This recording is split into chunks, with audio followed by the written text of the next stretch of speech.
వ్యర్థమని నన్ను కొనగా క్షేమమునే చూచి ఇక కీర్తి వ్యర్థమని నేను కొనగా శాంతము గల దేవా గాయకుడు కదా అర్పించితివి దీర్ఘ శాంతము గల దేవా చేయి విడువగ దార్పించితివి భాయని నీ కృపా నన్ను విడువదు ఎన్నటికీ భాయని నీ కృపా నన్ను విడువదు ఎన్నటికీ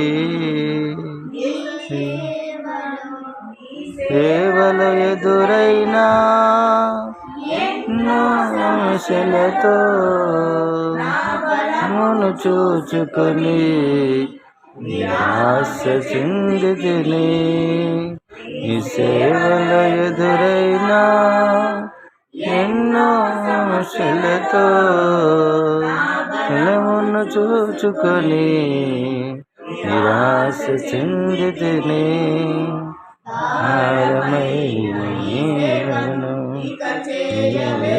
నేనే కొనగా భారమైన ఈ సేవను చేయలేనే అనుకొనగా యాజకుడా యేసు వాళ్ళతో పరిచితివి యాజకుడా యేసు అనుభవాలతో బలపరచితివి ఆయని నీ కృపా విడువదు ఎన్నటికీ ఆయని నీ కృపా నన్ను విడువదు ఎన్నటికీ అని ప్రేమానురాగం కాయును అనుక్షణం చేయాని ప్రేమానురాగం నన్ను కాయును అనుక్షణం. హల్లెలూయా. దేవుని వాక్యము ధ్యానం చేసుకుందాం. మొదటి సమూయేలు గ్రంథము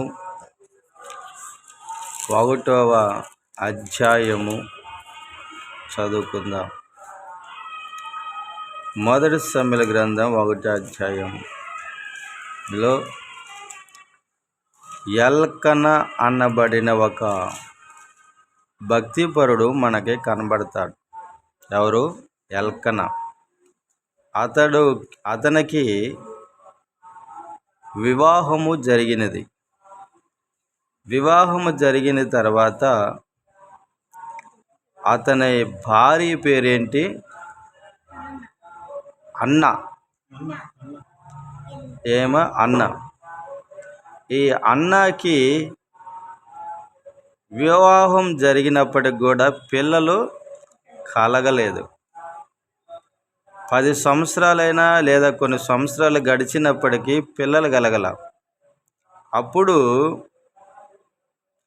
భర్త ఎల్కన అన్నాను అడిగాడు, అమ్మా మరి వివాహం అయింది, మనకి పిల్లలు లేరు కదా, మరొక స్త్రీని వివాహం చేసుకుంటాను, ఆ స్త్రీ ద్వారా మనకి దేవుడు పిల్లల్ని ఇస్తాడు, మన కుటుంబానికి పిల్లలు కలగాలని అడిగినప్పుడు ఈ అన్న ఆలోచన చేసింది. ఏమని ఆలోచన చేసిందంటే, సరే నేను చేసుకో అని చెబితే పెళ్ళి చేసుకుంటాడు. పెళ్ళి చేసుకున్న తర్వాత వచ్చిన ఆ స్త్రీ నన్ను ఇంట్లో ఉండనిచ్చిద్దో ఉండనీదో అని బాధతో చెప్పలేకపోయింది. అయితే అనేక సార్లు అడిగాడు, నేను వివాహం చేసుకుంటాను, పెళ్లి చేసుకుంటాను అని. అన్న ఎప్పటికీ సమాధానము చెప్పలేదు. చెప్పకపోగా ఇక భార్యకి తెలియకుండా, అన్నకు తెలియకుండా వివాహం చేసుకున్నాడు. ఆమె పేరు 2వ వచనంలో చదువుకుందాం. వీరిలో ఒక దాని పేరు అన్న, రెండవ దాని పేరు పెనిన్నా. పెనిన్నాకు పిల్లలు కలిగిరి కానీ అన్నకు పిల్లలు లేకపోయారు. ఇప్పుడు పిల్లలు కలిగింది ఎవరికి? పెనిన్నాకి. పిల్లలు ఎప్పుడైతే కలిగిందో ఇక ఆ అన్నాని పెనిన్నా చిన్న చూపు చూడటం మొదలుపెట్టింది. నీచముగా చూపు చూడటం మొదలుపెట్టింది. అన్న మీద పెనిన్న గర్వించింది, గర్వముగా మాట్లాడుతుంది. పొద్దున్నే నీ పెడముఖం నాకెందుకు చూపిస్తున్నావు అని ఇలాగ సూటిపోటి మాటలతో ఆమె బాధించినట్లుగా లేఖనాలే రాయబడిని. చదువుకుందామా? చూడండి ఆమె ఎలా బాధించిందో. 7వ వచనం, 6, 7 వచనాలు చదువుకుందాం. యెహోవా ఆమెకు అంటే పిల్లలు లేకుండా చేసి ఉన్న హేతువును బట్టి ఆమె వైరియగు పెనిన్న ఆమెను విసికించుడిగా చాలు మళ్ళీ చదువుకునే దాని నుంచి మొదటిగా ఏం చదువుకున్నాము? పెనిన్న అన్నాన్ని ఏం చేస్తుందంట? విసిగించిందంట. ఒక మనిషిని విసిగించిందంటే అది ఎన్నిసార్లు బాధ పెడితే ఎదురొచ్చినప్పుడల్లా ఏదో ఒక మాట, సూటిపోటి మాట అంటేనే విసిగించింది. విసుక్కున్నారంటే ఎంతోమందికి చికాకు వస్తుంది. విసికినప్పుడు ఏమొస్తుంది? చికాకు. విసిగించినప్పుడు ఎవరైనా ఇంట్లో ఉండగలుగుతారా? ఆమె ఎందుకు విసిగించిందంటే ఇంట్లో నుంచి వెళ్ళగొట్టడానికి. ఇదంతా కూడా అన్నని ఇంట్లో నుంచి వెళ్ళగొట్టాలి. ఊరకు బొమ్మంటే పోతారా? పోరు. ఏదో ఒకటి చేయాలి కదా. అంటే ఇప్పుడు పెనిన్న మనసంతా ఏంది? అన్నాని ఇంట్లో నుంచి వెళ్ళగొట్టాలి. అన్నాన్ని ఇంట్లో నుంచి వెళ్ళగొట్టడం దేవుని దృష్టిలో తప్ప, న్యాయమా? తప్పు. ఎందుకంటే ఆ ఇంటికి ఆమె కూడా వారసురాలే కదా. మరి ఇంటికి వారసురాలే, ఆమెను ప్రేమించాలే కానీ ద్వేషించకూడదు. ఇప్పుడు పెనిన్న అన్నాని ద్వేషిస్తుంది. దేవుడు ఏమని చెప్తున్నాడు? మీరు ఒకరినొకరు ప్రేమించుకోండి, ఇంకా నీ శత్రువును కూడా ప్రేమించండి అని చెప్పింది వాక్యం. మరి ఇక పెనిన్న ఏం చేస్తుంది? ప్రేమించమన్న దేవుని మాటకు వ్యతిరేకంగా నడుస్తుంది, వాక్యానికి వ్యతిరేకంగా జీవిస్తుంది. అంటే ఇప్పుడు ఎవరిలో భక్తి లేదు? పెనిన్నాలో భక్తి లేదు. ఇప్పుడేమో భక్తి లేని స్త్రీ ఇంత విసిగించినా కూడా అన్న నోరు తెరిచి ఏమన్నా పెనిన్నని ఒక్క మాట అయినా అన్నదా? అల్లా. అంటే అర్థము ఓర్చుకుందని అర్థం, సహించిందని అర్థం, మౌనంగా ఉన్నదని అర్థం. అంటే మౌనంగా ఉంది, సహించింది, ఓర్చుకుందంటే అన్నాలో ఏముందని అర్థము? దేవుని భయము, దేవుని భక్తి ఉంది. ఇక్కడ స్త్రీలలో మనము భక్తి కలిగిన స్త్రీ ఎవరు? ఇప్పుడు అన్న. భక్తి లేని స్త్రీ ఎవరు? పెనిన్న. ఈరోజు మనం నేర్చుకునేది ఏంటంటే అన్న వలె మన కుటుంబంలో భక్తి కలిగిన స్త్రీ వలె, భక్తి కలిగిన పురుషుల వలె మన కుటుంబంలో మనం ఉండాలి. ఇది ఒక కుటుంబమే. ఎవరి కుటుంబం ఇది? ఎలకనా కుటుంబం. ఎలకనా కుటుంబంలో ఎలకనా అంతెంతో భక్తి గలవాడే. ఇక స్త్రీల విషయంలో చూసుకుంటే అన్నాకు భక్తి ఉంది కానీ పెనిన్నాకి భక్తి లేదు. ఇక చదువు మళ్ళీ కొరవ. విసిగించు ఉన్నది, తర్వాత విసిగించుచు మరలా ఆమెకి కోపము పుట్టించుచు వచ్చినదంట. రెండోది ఏంది? ఆమెకు కోపము.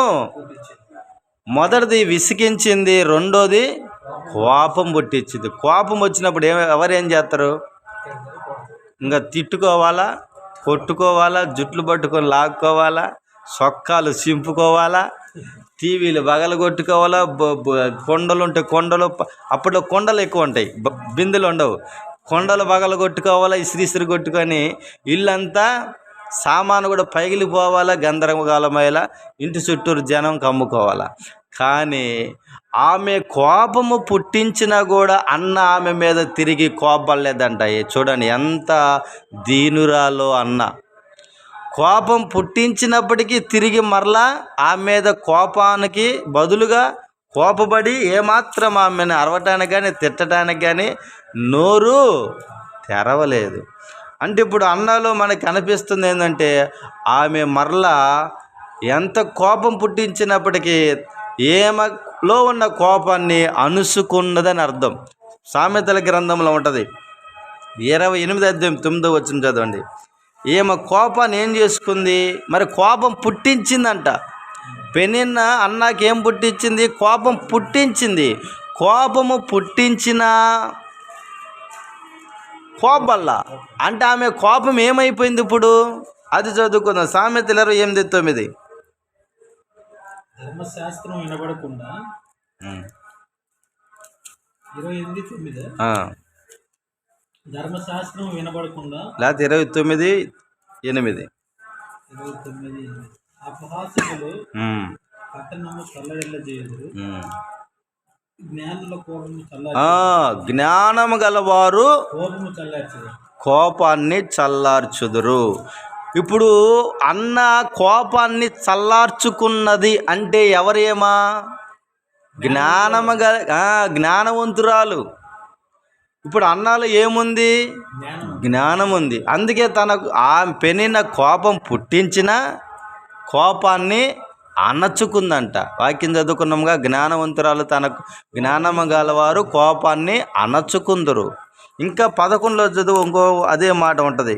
బుద్ధిహీనుడు కోపమంతా కనపరచును, జ్ఞానము గలవాడు కోపము అణుచుకొని అద్దుగా దానిని చూపకుండా. జ్ఞానము గలవాడు కోపాన్ని అణచుకొని చల్లార్చుకొని దాన్ని చూపియడంట ప్రజలకి. ఇప్పుడు పెనిన ఎంత కోపం పుట్టించినా విసిగించినా కూడా అన్న తన కోపాన్ని ఏం చేసుకుంటుంది? అణచుకుంటుంది, చల్లార్చుకుంటుంది, దాన్ని చూపకుండా ఉంటుంది. అంటే ఇప్పుడు అన్న భక్తి కలిగిన స్త్రీతో పాటు మరొక స్త్రీ అని చెప్పొచ్చు. ఏ స్త్రీ? జ్ఞానము కలిగిన స్త్రీ. జ్ఞానం కలిగిన స్త్రీ గురించి సామెతల 14లో ఏముంది? జ్ఞానము కలిగిన స్త్రీ తన ఇల్లు కట్టుకొనును, మూడురాలు తన చేతులతో తన ఇల్లు ఓడబెరుకును. ఇప్పుడు అన్న జ్ఞానం కలిగిన స్త్రీ కాబట్టి ఆమె విసిగించిందని చెప్పి, కోపం పుట్టించిందని చెప్పి, ఏమండి నేను ఉండనండి, ఉంటే అదేనా ఉండాలి, నేనైనా ఉండాలి అనే భర్తతో ఏమ కూడా గొడవాడుకొని ఇంట్లోంచి బయటికి వెళ్ళిపోతే ఆమె సంసారము ఏమైపోద్ది? కుటుంబం ఏమైపోద్ది? పాడైపోద్ది.